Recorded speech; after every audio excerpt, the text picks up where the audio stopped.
Գյորջյան Կասկադ 60 ամիս փուլային վճարում բազմաթիվ առավելություններ։ Պարոն Դանիելյան, առաջին անգամ ենք ձեզ այստեղ տեսնում Բագրատ Սրբազանի եւ 17 աջակիցների դատավարությանը, ինչ ուղերձով եք եկել։ Ես հաճախ եմ լինում, երևի դուք եք առաջին անգամ նկատել, որ այստեղ եմ, ես հաճախ եմ գալիս դատավարություններին Սրբազանի եւ մնացած 17-ների հետ կապված եւ մեր աջակցությունն է Սրբազանին եւ մնացած մեր բոլոր ընկերներին, նրանք պայքարում էին արդարության Հայաստանի համար, այդքան է։ Դուք Արցախի ժողովրդի անունից հայտարարություն եք տարածել, ձեր աջակցությունն եք հայտնել, այս գործերը ինչպես կմեկնաբանեք, ինչի համար են իրականացվում թե սրբազանների եւ թե ընդդիմադիր մյուս գործիչների նկատմամբ։ Այո, հայտարարության մեջ ես նշել եմ, որ այս բոլոր գործընթացները ինչ որ կատարվում է հայ առաքելական Սուրբ եկեղեցու սրբազանների, քաղաքական գործիչների, մեր ընտրված բոլոր համայնքի ղեկավարներին, սա այս ամեն ինչը թույլատնում է Հայաստանի դիրքերը։ Մենք այս իրավիճակում Հայաստանը այս ծանր տարածաշրջանային խնդիրներով եւ բոլորի հետ կապված պետք է Հայաստանը ավելի ուժեղ լինի, որպեսզի կարողանանք դուրս գալ այս ծանր իրավիճակից, բայց այս բոլոր գործընթացները ինչ որ կատարվում են իշխանությունների կողմից թույլատնում են Հայաստանի դիրքերը եւ առաջիկայում էլ նման եթե ձևով շարունակվեն մենք լավ տեղ չենք հասնելու։ Արցախի կորուստը, Ադրբեջանը օկուպացրել է Հայաստանի Հանրապետության տարածքներ եւ այսպես շարունակ Ադրբեջանի կողմից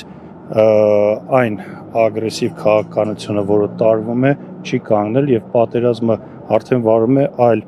ձևով։ Եթե այսօր սահմանին չեն կրակում, դա չի նշանակում, որ պատերազմը ավարտվել է եւ պատերազմը շարունակվում է այլ գործիքակազմով։ Եվ այս ամենի հետ կապված պետք է մենք հասկանանք, որ Հայաստանում պետք է ամեն ինչ անենք, որպեսզի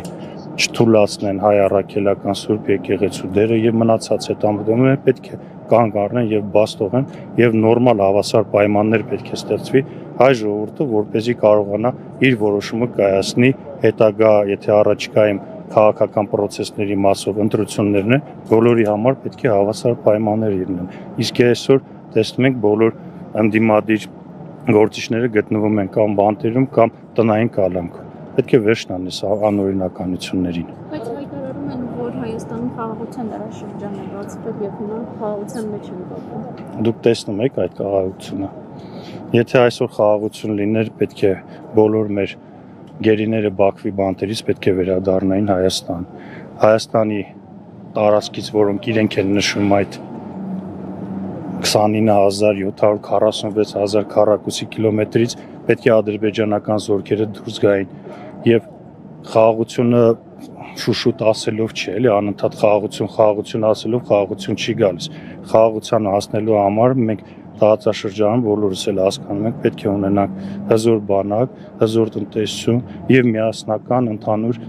ժողովուրդը պետք է միասնական լինի։ Իսկ այս ամեն ինչը, որը որ տանվում է, թույլատնում է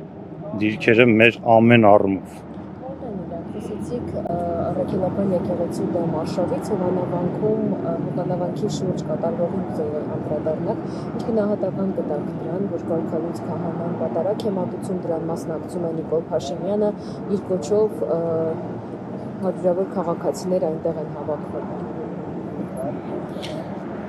Պետք է հետևեն ընդհանուր հայ առաքելական եկեղեցին իր դիրքորոշումը հայտնել է այս առումով, մեր հասարակություններն է հայտնել, Կարգալույց քահանան պետք է շարունակի իր աշխատանքը այլ բնակավարներում, իսկ այն ինչ որ անում են, դա լրիվ հակաեկեղեցական, հակաքրիստոնեական արարքներ են։